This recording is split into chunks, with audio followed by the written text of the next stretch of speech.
بسم اللہ الرحمن الرحیم۔ مشہور زمانہ صحیح حاتم طائی کے زمانے کا ذکر ہے کہ یمن میں ایک بادشاہ تھا۔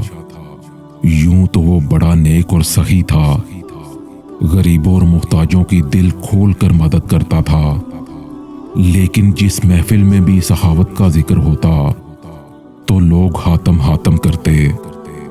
اتنا بڑا بادشاہ حاتم کے مقابلے میں خود کو کم تر تصور کرتا۔ اس کے دل میں شیطان نے خیال ڈالا کہ جب تک حاتم زندہ ہے تمہارے گن کوئی نہیں گائے گا۔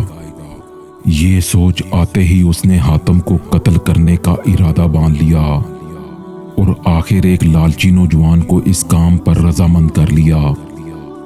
لالچ کا مارا وہ شخص مستقبل کے خیالی پلاؤ پکاتا ہوا حاتم کے علاقے میں پہنچ گیا۔ بستی سے باہر حاتم نے اس کا استقبال کیا اور اصرار کر کے اسے اپنے گھر لے گیا۔ پہلے دودھ پلایا، پھر کھانا کھلایا اور اس کے رات گزارنے کے لیے بہترین آرام دہ بستر لگا دیا۔ وہ رات اس بدبخت نے حاتم کے مہمان خانے میں بڑے آرام سے گزاری اور صبح ہوتے ہی اس نے حاتم سے اجازت چاہی۔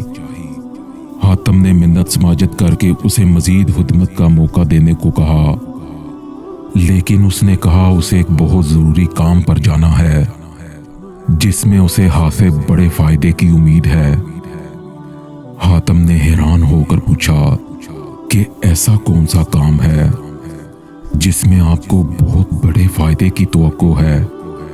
مجھے بتائیے، میں آپ کی ہر ممکن مدد کرنے کو تیار ہوں۔ یہ سن کر اس بدبخت لالچی نے حاتم سے قسم لے کر اسے حاتم کو قتل کرنے کے ارادے کا اظہار کر دیا۔ حاتم یہ سن کر سناٹے میں آ گیا، مگر اس نے ظاہر نہ ہونے دیا اور اس کو لے کر اندر کمرے میں گیا۔ اپنی تلوار دیوار سے اتار کر اس کے ہاتھ میں دی اور خود بستر پر لیٹ کر اسے کہنے لگا، مجھے قتل کر کے بادشاہ یمن سے مال و زر لے لیجئے۔ میں ہی حاتم ہوں اور رضامندی سے آپ کو اپنے قتل کی اجازت دیتا ہوں۔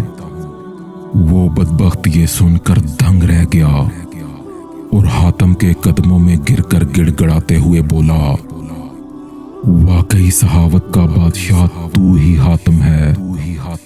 ایسی سخاوت اور دریا دلی کسی اور سے کب ممکن ہے؟